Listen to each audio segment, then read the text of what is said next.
So box.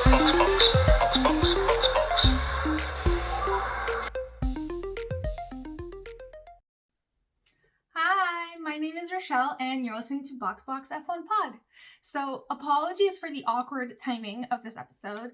I started a new job and now I have to travel a bunch, so I wasn't able to do the debrief for Canada on time, and I won't be able to do the Austrian Grand Prix in time. So I decided to do like an in-between episode where I prep us for the Austrian race, talk about what happened in Canada a little bit, and do like a whole digital warm-up about everything that's been going on in the F1 world.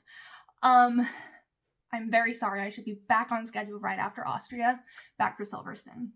There have also been other changes if you're watching this on video, because I had to get a new light, and I have glasses, and it is a ring, and now I look insane. So, sorry for the eyes. If anyone knows what light I'm supposed to use so that my eyes don't look like a crazy person, like I'm in a Bugs Bunny cartoon, like, woo. If anyone has any suggestions, I am all ears, because this is not ideal. Anyway, as I said, we're going to do a proper digital warm-up followed by like a quick Canadian GP highlights section, and then a little Austrian GP track walk and predictions, and I've got several. It's a bit of an unorthodox lineup, but still should be loads of fun. So if it's not the middle of the day, grab your wine, and if it is, grab a coffee. And without further ado, it's time for the digital warm-up. Lap 1, off the grid. Some fun things that happened over on social. Mercedes posted some outtakes from a promotional video they were doing with George. And it was amusing in and of itself to watch George try to do this, and it made me feel a lot better about how many outtakes sometimes this podcast takes. But they did catch a moment in the recording where Pierre was walking by and he said something to George, and then George asked when he could get one of Pierre's new Liked by Pierre Gasly t-shirts, and Pierre said that he would hand deliver one to George, and George was like, yeah, I can't wait. It just made me laugh though, because the way Pierre talks is just like automatically flirty, even when he's not.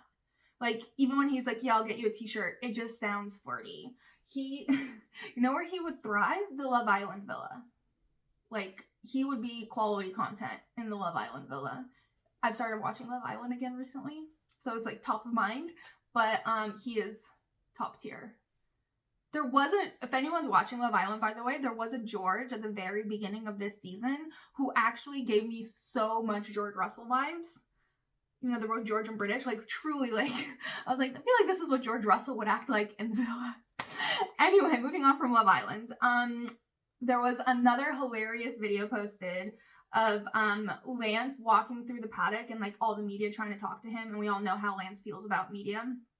And so he's like sort of like nodding and like kind of smiling, and he walks into the hospitality for Aston Martin, and there's another camera in his face, and at this point he's like irked, so he like looks over to see who has a camera like shoved in his face, and it's Fernando Alonso like pretending to be his paparazzi. It was very cute, it was hilarious, and I think we got a picture. Someone posted a picture, I guess it was Aston Martin or Fernando, of the like zoom in of Lance's nose that Fernando captured. It was very funny. I love their relationship. Anyone who says that Fernando is like sucking up to Lance to like inadvertently suck up to Lawrence, I think is just false. I think Fernando is a great guy who gets along with everyone unless you're like all up on his grill on the track. So that could change. I just don't think it will. And also Lance seems very receptive to Fernando, whereas Esteban I think was a bit like, I don't need your help. Whereas Lance is too nice and just like lets Fernando do whatever he wants.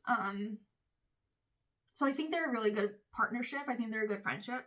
And I will get more into like my opinion on Lance at Aston Martin, because those opinions have been circulating rampant in recent weeks, and I have thoughts. But before, I also want to mention a video of Charles and Carlos that they did, where they were asked if they watched Drive to Survive, and Carlos immediately goes, only my episodes. And Charles is like, oh my god, you're so selfish. And Carlos is like, I want to know what they come up with. And Charles is like, yeah, I do that too.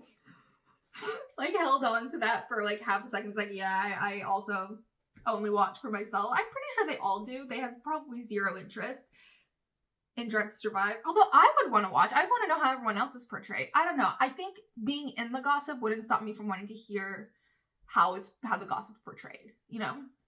But I'm not famous, so who knows how I'd feel if I were.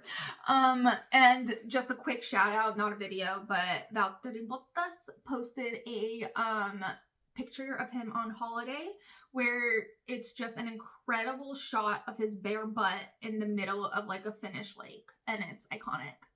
Anything where Valtteri's butt is on display. I just realized his entire last name could be just butt words. Butt ass. Is anyone gonna come for me for that pronunciation? Butt ass. He's the new Kim K. He is the Kim K of the F1 world. No one has a butt like Valtteri, and no one owns his butt like Valtteri. And I just like can hear Scott Disick in that one clip from the Kardashians when Kim was like, I think I want a butt reduction, and he was like, you can't get rid of your butt. You get rid of your butt, we get rid of our paychecks. And I feel like that really is applicable to Valtteri now. Also, I can't stop staring at like the circles in my eyes.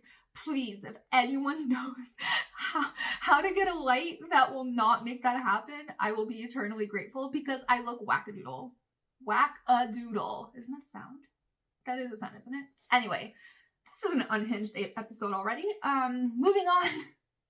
Lap 2, hot takes and rumors. So, up first, Dax Shepard. So Dax Shepard has been like all over my For You page with his opinions on F1 and the drivers. And I think he has his own podcast, obviously, but he was on another podcast.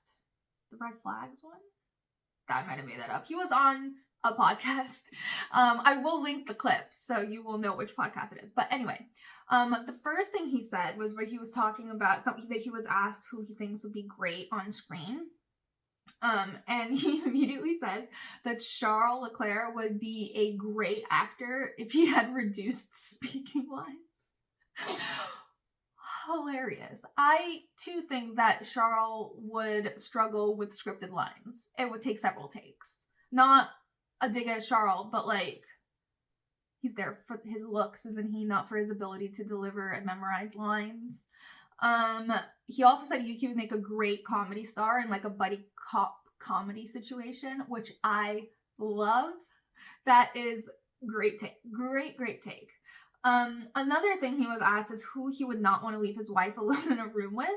And he said that he believes that Carlos is the most ferocious lover on the grid. It's a wild ride with that tiger. That's a quote. I didn't come up with those words on my own. And here's my thing. I fully agree with him because I think Carlos has the perfect like recipe. He is a gentleman, but he is also Spanish. And the Spanish have Riz for days. But then obviously the whole Riz thing brings up the follow-up question, which is like Pierre has Riz, right? So like it like radiates off him. He drips Riz. Who has more Riz? Well, I think there are different types of Riz. Really breaking this down. Carlos is more of like a silent assassin. Like you don't see it coming. His Riz is very subtle. Pierre is also definitely not a gentleman. Does not pretend to be. Like cough cough Mr. Tripod. And also like he's very overt in his Riz. Like we all know it's coming. Whereas Carlos is in fact a smooth operator. That is a great way to describe him. He is spot on. He's been telling to us for years. But that brings me to the next caveat I think that we need to take into account, which is that we have never really seen Carlos single. So we don't know how he's going to move necessarily. But I really don't think anything's going to change. I think my sub take off of Dax's take is accurate, that he is a silent assassin with his Riz. He's got charm and suave for days because of the whole Spanish thing, but he's a gentleman. So he's going to move as a single guy exactly how you'd expect him to move, you know? Okay, moving on. Gareth Bale, the Welsh footballer, was asked if he was an F1 fan, and he said that he felt out. He was doing like some golf thing. He's retired now. He was doing some golf thing with someone who I probably should know who he is, but I don't. And he was asked if he likes F1, and Gareth said he had fallen out of F1, out of love with F1 after Abu Dhabi, because like he doesn't think that Lewis was treated fairly.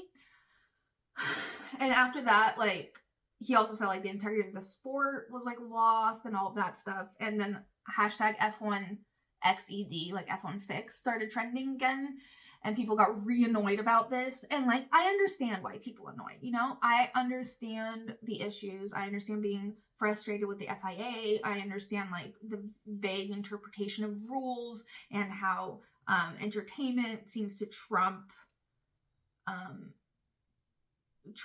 the integrity of the sport, which is fair enough arguments. What bothers me about all of this is that like it's sort of being like taken out on Max. If Lewis and Max were reversed, what, Lewis wouldn't have like pushed it just because he was on fresh tires to get to the end because he didn't want to like ruin the integrity of F1? Obviously not. Anyone in Max's position would have done the exact same thing. It's natural to be annoyed at Max as like a sub issue, but they were matched up evenly. It did create a spectacle, so F1's attempt to do that succeeded, and it's still being talked about. Whatever, like, I get being frustrated, but I don't think you need to disregard the entire sport because of that. Lewis hasn't. Lewis is fighting, and he's still trying to win, which I think he will. He will for sure get his which one are we on? Eighth world championship before he retires. I fully believe it, as soon as this Mercedes car gets its shit together. So I think if Lewis has put it behind him and is like fighting to see another day, everyone else can take a chill pill and move on. You know, it's been 2 years. Let's keep things moving. But I understand why people are upset. Please don't come at me. Okay. Lance Stroll. So this was before the Canadian Grand Prix, but Lance Stroll said in an interview that he thinks that, first of all, there will be 2 Aston Martin podiums in Canada. Didn't happen. He also thinks that Lance and Fernando will be equal by the end of the season, which he said as an explanation, like as he was explaining why Lance had worse performance than expected in the last few weeks, which he obviously, to me, was obvious. Apparently was not obvious to anyone else. He attributed it to the fact that 6 races ago, he had surgery on his wrists, and one of them didn't get surgery, so who knows how that's healing. Like, his wrists were smashed into a million pieces, and the toe. Like, guys, I'm just like shocked that it needs to be explained, and that people are like, fire Lance, he immediately, like, he's not performing at all. Like, give the man some space. It is hard to recover from an injury. It is hard to know how your bones will heal. It is hard to know what's going to happen. Sometimes this like recovery process is even worse than the initial moments, you know, because it's like this annoying, dull ache.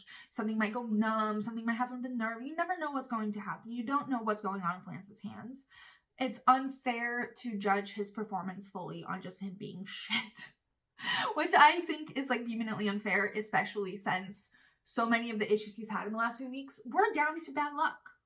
And maybe I'm just being like a Lance apologist, but I truly think people need to give him a break, like Lawrence is doing. And Lawrence is all about business. If Lawrence is willing to give Lance a break, because I still think that he would put business above Lance in certain instances, if he's willing to give Lance that like grace, I think we all should. It just pisses me off. Like, obviously it's going to be a difficult recovery. It's not been that long for something of that magnitude. But I do think that he was a bit generous in his assessment that he will be equal with Fernando by the end of the season. I'm not quite sure that's a feasible thing for most of the grid. Fernando is in a league of his own in many respects, but I do think that he will be much closer to Fernando by the end of the season, for sure. He will be fighting in the top 5. Guaranteed. Assuming his recovery continues to move forward and he's not set back. But speaking of Lawrence, there was one more thing that I need to say. It's an incredible update. I've been waiting to give this update for so long. But Father's Day, Chloe Stroll wished Lawrence a happy Father's Day and posted a bunch of pictures from the wedding to her story, which, to be honest, such a fucking relief.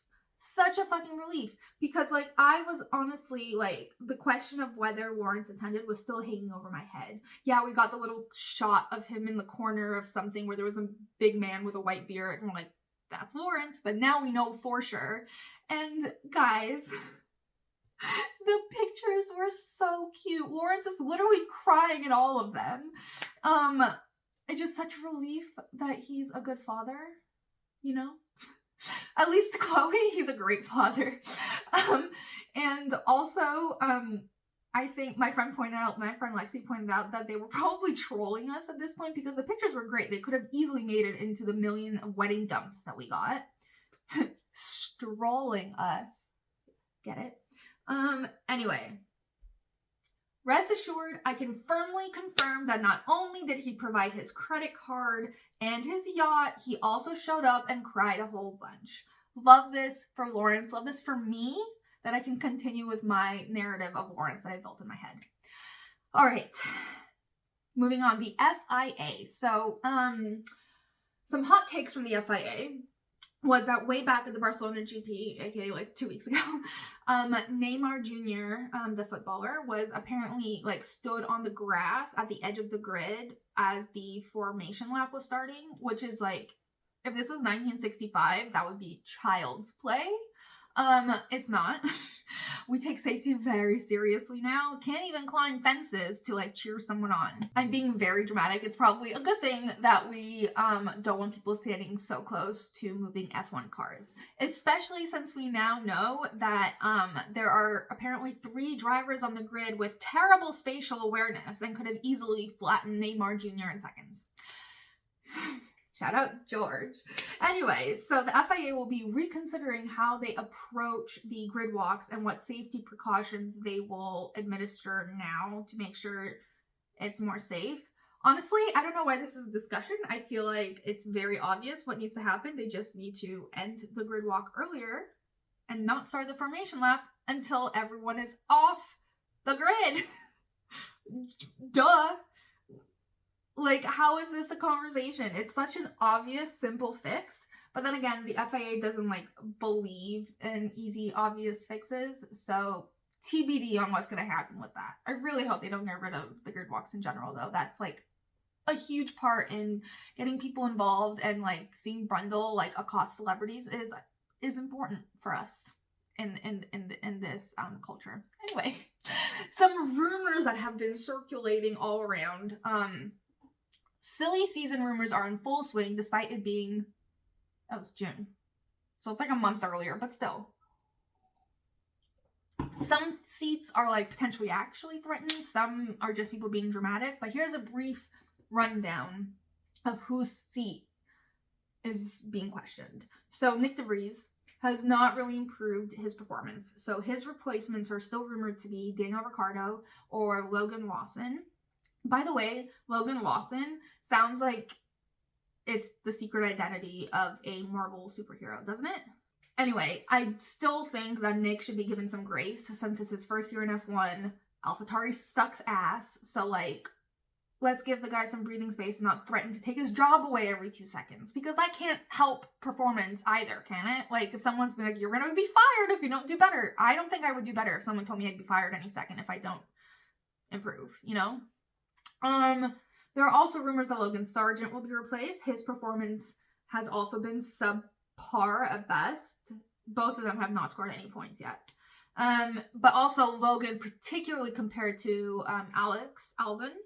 But again, Yuki's also outperforming Nick DeVries, but both Logan and Nick are in their first year in F1 with a shit car. Room for grace. Come on, guys. Also important to note, however, is that Logan was hired Logan. Liam Lawson, Logan Sargent. Okay, sorry, too many L, like, white boy names. So Logan Sargent was hired before James Vowles came on as team principal, which means that there's rumblings that there's a lot less loyalty to Logan than there might have been otherwise. The rumor that's had the most traction is that Mick Schumacher is going to replace Logan Sargent, and Mick also said in an interview that he'd be glad to come back, which is like, I feel like jumping ahead a little too much, because like, while I would obviously love to see Mick back on the grid, I'm also like not a fan of replacing people in the middle of the season, or at the very least before summer break. Like, it just seems unfair. It seems way too like trigger happy, like, especially when it's rookies with like 6 races and a shitty car under their belt. Like, let them grow, let them get comfortable, you know? There are also like a gajillion rumors that Checo is gonna get the boot, which is just so annoying to me. Like, yes, he's had a subpar several races, but he also won a race, which is, he is the only driver this year to have won a race besides Max Verstappen. Yeah, that has something to do with the fact that Red Bull is incredible, but he also did, so let's not discount that. What's also annoying though is that both Christian and Dr. Marco aren't like discounting the rumors. Like, they're not discouraging people discussing this, you know? Which is so them. They love to shit stir. Dr. Marco especially. Dr. Marco is like unhinged. But like, whatever. It seems like Checo's potential replacements are Daniel and Yuki.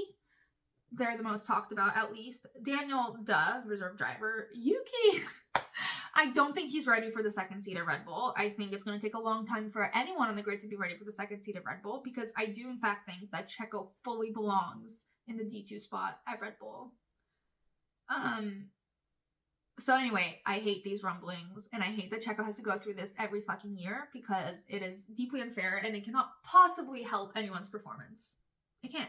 Checo did get very cocky at the beginning of this year. Coupled with that, like, that's a whole bunch of pressure that no one wants to be under, you know? And then obviously there's Lance Stroll, which I touched upon a little earlier, and everyone's like, Lawrence has to make a decision, blah, blah, blah, blah, blah. Oh my god, he does not have to make a decision. Lance is still recovering from major surgery. He should be doing better, but again, most of the issues have been down to like bad luck, and also, again, he's not in his top form. I know it sounds like this entire section has been me like being a major apologist for drivers performing badly, but like, I just really think everyone is way too trigger happy to replace people, and I think they should be allowed to like marinate a little bit. Just saying. Okay, moving on. Lap 3, the adventures of an F1 driver. So here's what some of the drivers have been up to in the time we've been away. So before Canada, Charles went to Le Mans, 24-hour race, for anyone who doesn't know. By the way, my uncle is a huge like watch fanatic, and his wife got him like an exclusive watch from one of the Le Mans 1 year ago or 2 years ago, and the watch is like super cool. It's like shaped, the face is like a speedometer. Very fun. Anyway, Charles went to Le Mans, only stopped for 4 hours, and he got to watch Ferrari bring home the first victory since 1965. Ford versus Ferrari, anyone? What a film. Anyway, I'm not entirely sure if this made him happy or sad. We need to bring the Le Mans guys over to F1, because like, they seem to know what they're doing. Also, side note, Antonio Giovinazzi was on the team that won for Ferrari. And I'm just so happy for Italian Jesus. Like, he deserves this. Also, both Charles and Carlos said they'd love to compete in Le Mans. I think this was even before they were winning. So, what I think is funny about this is that they would rather drive for 24 hours nonstop than to keep putting up with this shit. Who wouldn't? Who wouldn't? Also, on Charles' post-Canadian Grand Prix, I saw a video of him jogging through Monaco with just the most perfect sound. What was the sound?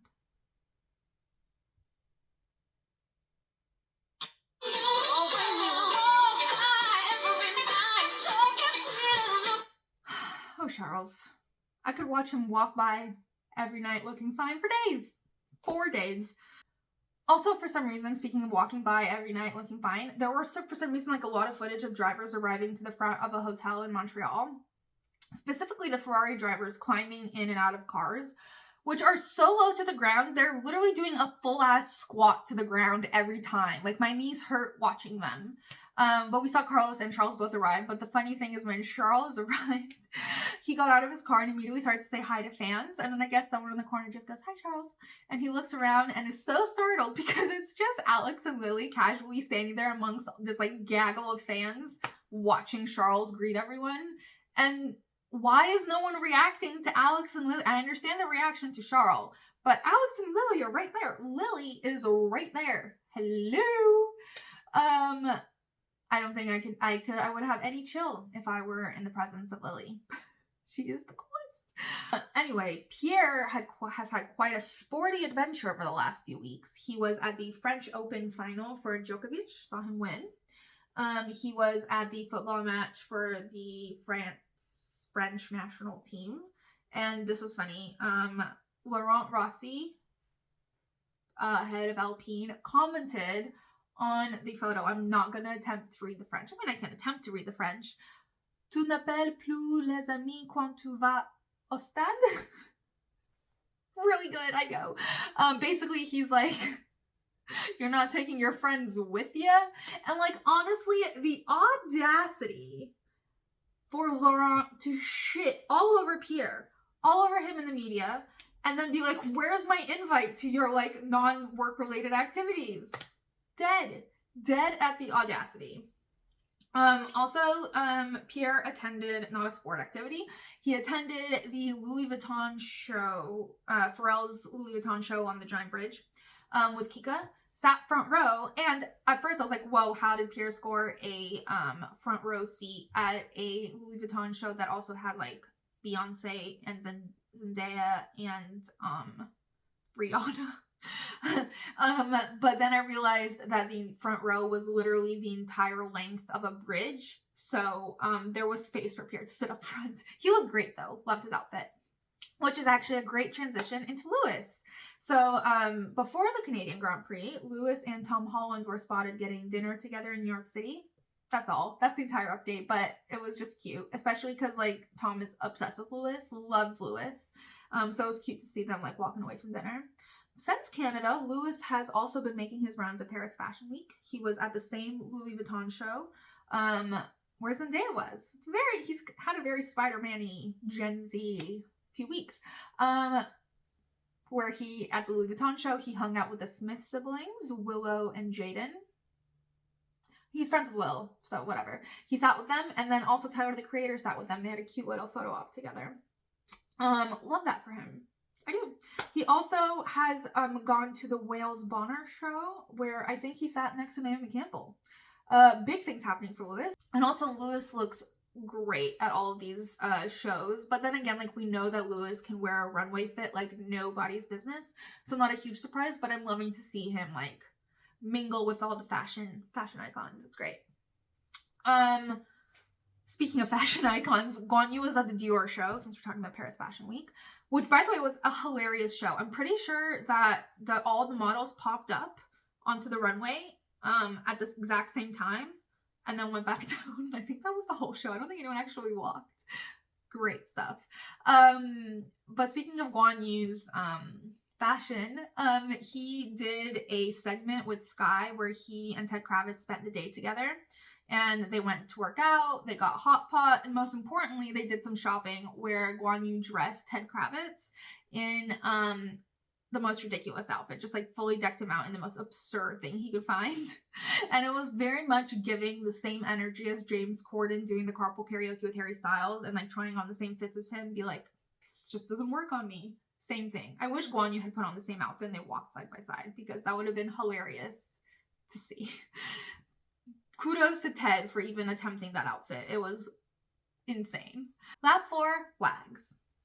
So Charles' girlfriend, who sort of made her official debut into the F1 world at the Monaco Grand Prix, obviously very adorable, obviously looks exactly like Charlotte and low-key Charles. Are they, like, does everyone from Monaco look the same? Because they all look the same. Anyway, the funniest TikTok I saw about this was a girl, I wish I could remember her name. She put, I'm gonna link it. But she posted, she posted a video where she's like, day one of trying to fix my posture because of Charles Leclerc's girlfriend. And I thought it was hilarious. Pretty sure Alex's girlfriends. I'm pretty sure Alex's posture is due to money and just like society and just like being rich in general. But it's a great thing to aspire to. And I think I'm actually going to show my physical therapist that video to see if I can get some Alex posture. I can't. It's not in my wheelhouse. Also, Carlos Sainz is 100% single. We've talked about Dax's opinions on this. I think it was actually corroborated by his ex, which was sad. They were very cute together. Side note, I think she corroborated this. Don't quote me on this, but she corroborated about the same time that she did a campaign for Puma for their like motorsport inspired line, which is very bad timing, just like in general. Anyway, now that Carlos is single, I think we're gonna see Dax's description of him come into full effect. Also, side note again, how many side notes have I had so far? Every time I hear Smooth Operator on TikTok and it's not a video about Carlos, it really throws me off. Like, that song is fully associated with Carlos now. Is that just me? Like, I can't hear that song without thinking of Carlos Sainz. Other relationships, I believe that Lewis and Shakira are still going strong, which I low-key love this couple. I think this is the first race she hasn't been at, obviously, like in an obvious way. But I think they're very cute. She's age appropriate. She's a pop star like he loves. She actually, I think they're a decade apart. But I just really hope this relationship continues to develop. I think it's very cute. And I think she needs to take a break from athletes. The only downside is that every time I see Lewis and think of Shakira, Shakira's song gets stuck in my head. And I really don't need Hips Don't Lie on repeat in my brain at all times. Also, this is like the very important part of this lap is that a box messaged me, and I've tried to do my due diligence about this, but other than some panicky tweets, I haven't found any definitive proof of this. But she asked if Lance Stroll has a new girlfriend, and there is a potential rumor that he is dating an Israeli model named Diane Schwartz, who was also at Chloe and Scotty's wedding. But I've yet to find, again, any evidence of this besides the really like a blurry picture of them next to each other and girls like losing their shit online about it. So if anyone has more evidence before I like definitively say like, yup, he's dating Diane Schwartz. If anyone has more definitive evidence of this that I have just somehow missed, please send it over at boxboxf1pod@gmail.com, on Instagram, on TikTok, any format. Please send me all you know about Lance's potential girlfriend so that I can help inform the public. Thank you for your service in advance. Okay, with that, we have concluded the digital warm-up. Okay, moving on to Canadian GP highlights. Okay, this wasn't from this year, but I cannot talk about the Canadian Grand Prix without talking about the most iconic moment in all Canadian history. Someone might come at me for that, but it is the most iconic moment for me because I love the drama. So, at the 2019 Canadian Grand Prix, Sebastian Vettel, throwback to him, was leading, but he got into like a bit of a fight and went off the track. And when he re-entered the track, he apparently re-entered dangerously, and it was like right where Lewis was. So eventually that earned him a 5-second penalty. And since this was at the end of the race, there was not enough time for him to build up a 5-second gap before he crossed the finish line, just the line, before he crossed the finish line, which automatically demoted him to P2 and gave Lewis the win. Seb very clearly did not agree with this take from the FIA. So like he stormed off after parking his car, did not do the post-race interviews. No one knew if he was going to go to the podium, but like he was. And on the way to the podium, he walks by Parc firm, right? He walks by where the cars are parked, sees out of the corner of his eye the number 1 sign in front of Lewis's car since he won, and he storms up, grabs the number 1 sign, and replaces it with a 2 in front of his car, and just like switches them before going back up to the podium ceremony. Dead. I think it's also funny when you think of like who Seb has become in the last couple of years at F1. He's like sassy and funny, but he's also so mature and put together. I know that's not who he always was. I know that's not been his reputation in F1, but like especially when you're new, like what's fresh in your memory is how wholesome and sweet Seb is. So to have this image of him is hilarious to me. And it's also like just such iconic pettiness that has yet to be repeated like in recent years. And I pray for the day where we see such pure, unhinged, chaotic pettiness once again. I pray. I love it because it's harmless, right? It's harmless. It's not like he like ran someone over. He just moved some signs around. I loved it. All right, on to 2023 Canadian Grand Prix. So obviously Max dominated. He even said that winning championships was getting boring in an interview, and everyone just came at him. Honestly, anything Max says is going to get torn apart, whether it's his delivery, his face, I don't know what it is. I think it's nice that he's a well-rounded guy with like other interests.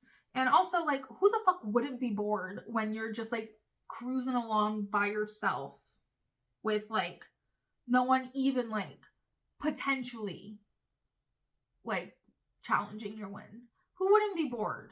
We're bored watching. Why wouldn't Max be bored doing it? Although this particular race, he did only win by 10 seconds instead of like the minimum 30 it's been for the rest of the year. And at first everyone was like, the grid's catching up. But actually he hit a bird that got stuck in his car. So I think that might have contributed to his slower performance. His clip talking about the suicidal birds in Canada is hilarious. He's like, I think all the birds in Canada are just suicidal. I saw several just fly directly onto the track, and I kept telling them, go left, go left. One did, one did not, and it got caught in his car, and he drove the entire race with a bird stuck in his car.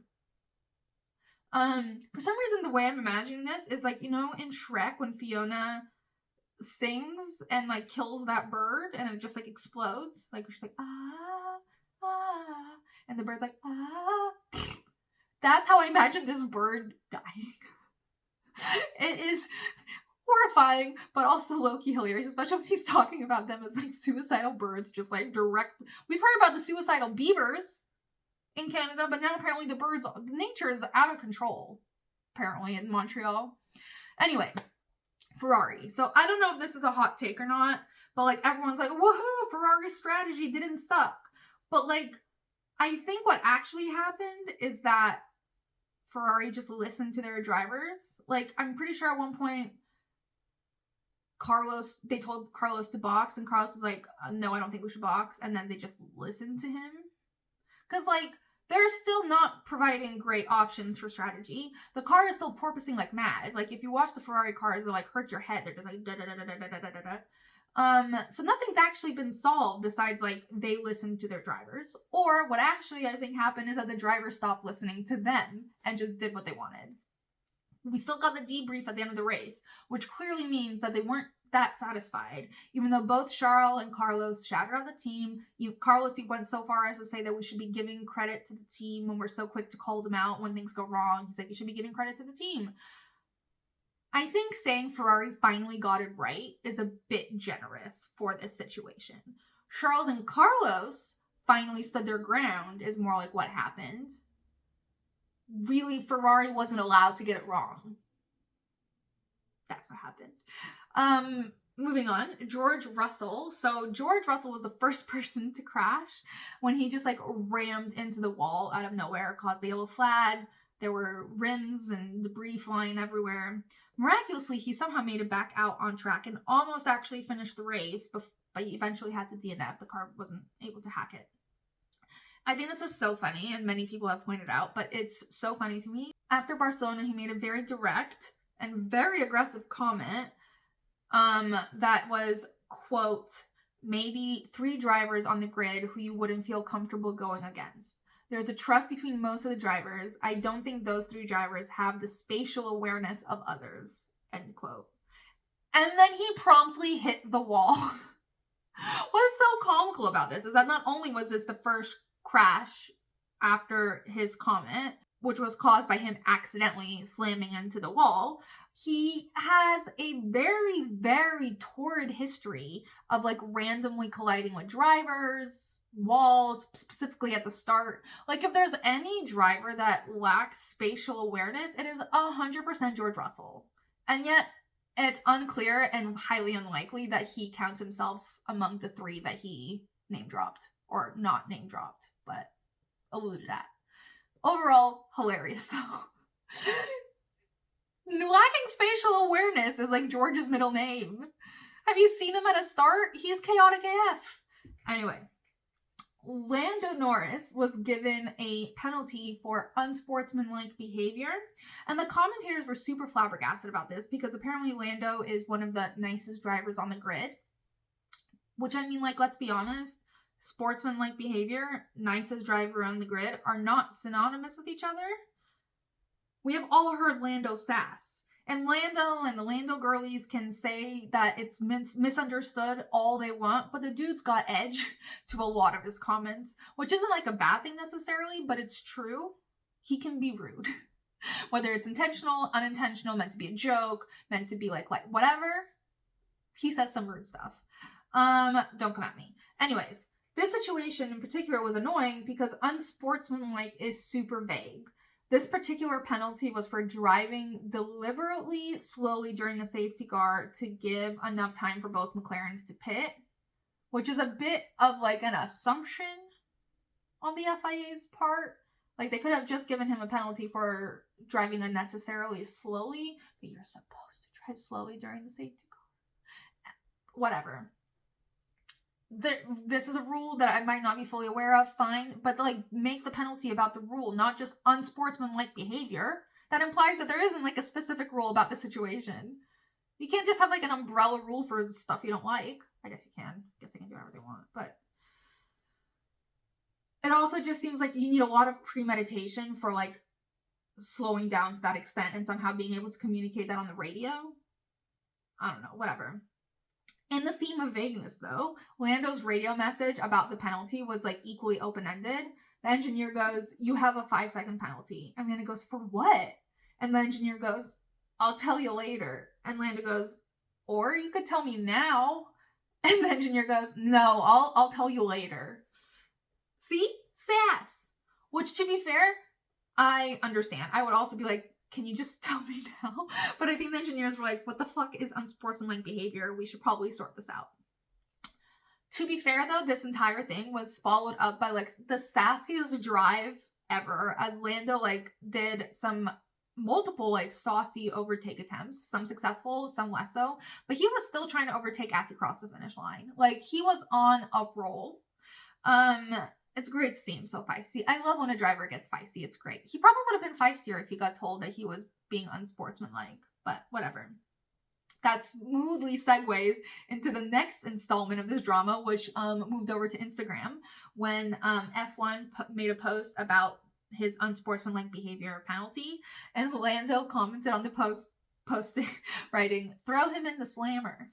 Oh, all right. Sassy, I told you. All right, so Alex Albon had a phenomenal race, out of this world.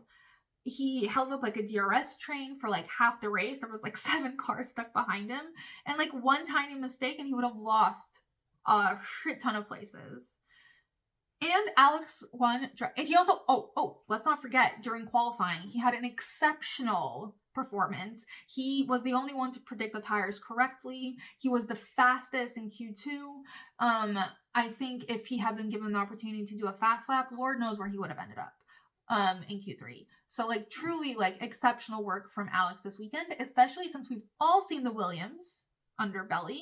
We know what it looks like. We know it's not a lot to work with. In fact, I think we're seeing Logan use the car the way it was built to be used. Like, I think that is the Williams performance level. Alex is just performing miracles.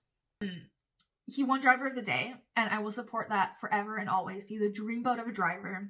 I think it also just proves how valuable a good environment is. I remember when he was at Red Bull, and I always thought, like, he's too soft for this. But, like, in the nicest way possible. Like, I meant that as a good thing. Because, like, look, Valtteri was tough enough to take it for years. And it chipped away at his soul until there was, like, nothing left. Like, it broke him, but he was tough enough to take it in the moment, right? I'm so glad it didn't happen to that scale with Alex. I'm so glad it was such a super short stint and he was able to recover.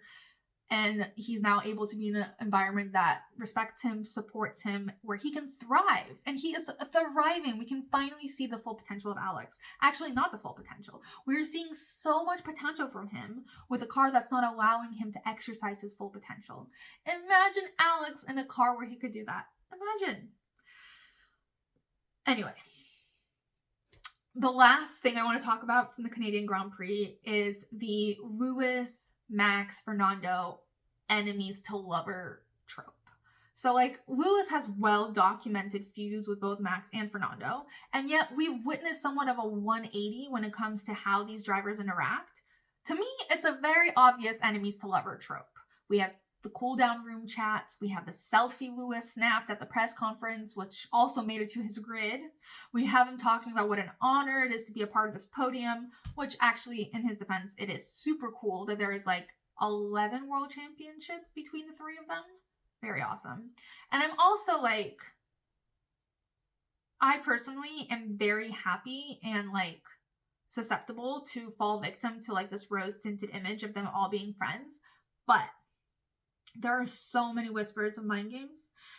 Daniel, during his broadcast, which is a whole situation in itself, but Daniel, during his broadcast, was like laughing at them in the cool down room because he was saying that Lewis was low-key playing a mind game there where he was asking Max about the car, thinking he could catch him off guard and get some deets.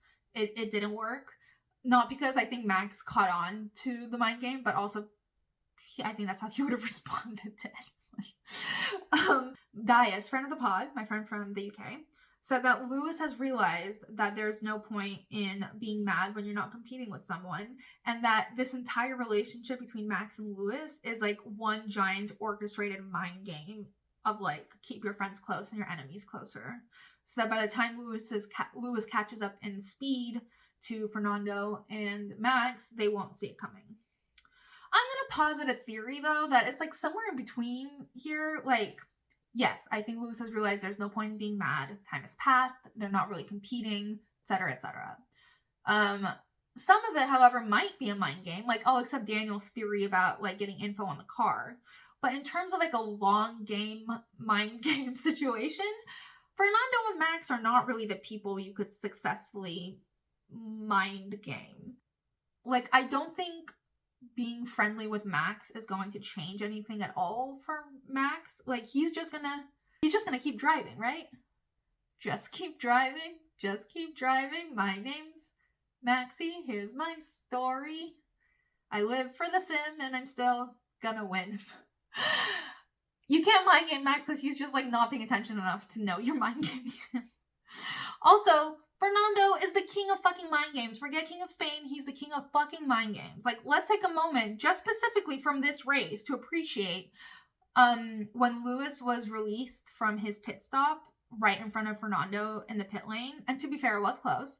But Fernando was so dramatically, like, swerving his car. He was like, oh, to give the illusion that they were closer than they actually were. It didn't work. That the stews didn't react. But how hilarious. And even better to come from this entire thing was the shot of Toto imitating Fernando swerving from the garage. It was so great. Too long didn't read. No one here is BFFs, but Max and Lewis got on before 2021, and I think we've just reverted to that. But I do love a mind game, and please feel free to send me all your mind game theories because I love the drama. And mind games are just another form of drama. All right, moving on. Austrian GP track walk. Mini little track walk just to wet our palates before next week. So it takes place in Spielberg, Austria. The original Austrian GP circuit was called the Osterring, which was a wild ride, but was revamped in the mid-90s to become shorter and more current, and like they really shortened it. A lap is only 2 miles. For reference, Baku is like 4.3 miles, and most of them are somewhere in between that. But the Red Bull Ring is like a super fun track. There's like a whole collection of corners in a row, and then there's some straights, and just really gives you a whole experience in a small package. Great. Short King. And the fact that it's Red Bull's home means that we're going to get a lot from the Red Bull boys. So here's to getting some quality ensemble content from Max, Yuki, Daniel, Checo, and like, yeah, also Nick. In terms of predictions though, honestly, should I just go wild and say that Max won't win this race? Like, honestly, you can't make a fun prediction these days without just entirely making something up. So, let's just say Max is not going to win. And this is actually a hopeful prediction, but I really hope Lance proves the haters wrong. But there are thunderstorms predicted for next week, so maybe McLaren will like rock up out of nowhere and like take some extra points. A podium, perhaps. That's pushing it. I don't know what's more likely, for McLaren to get a podium or for Max not to win. He's on the podium, just not winning. TBD. However, speaking of thunderstorms, I know that the Canadian Grand Prix was all about like the anticipation of rain, but literally a few days prior to that, there were all these wildfires around the Montreal area, which is like, is anyone noticing a biblical theme here? COVID, disease, death of the firstborn, Red Bull's first champion Seb retiring from the sport. Imola got canceled for the floods. And even though we didn't get rain or fire in Montreal, we did get suicidal birds. It's an ominous theme. It is the 10 plagues of F1. Who will be the Moses to take us out to the promised land? TBD. It is very 10 plaguey though. Like, let's be honest, there's a lot of natural shit happening. Anyway, I guess that concludes our like wonky Canadian, Austrian in-between episode. Even though I won't be able to record a full Austrian debrief, I will be sharing my thoughts on social because I'll still be watching. So make sure you're following me at BoxBoxF1Pod on TikTok and Instagram so you don't miss anything. And make sure you subscribe to the pod, leave a comment if you're enjoying it, and share with any potential boxes so you don't miss when I'm back for Silverstone in just a couple of weeks. Until then, Box.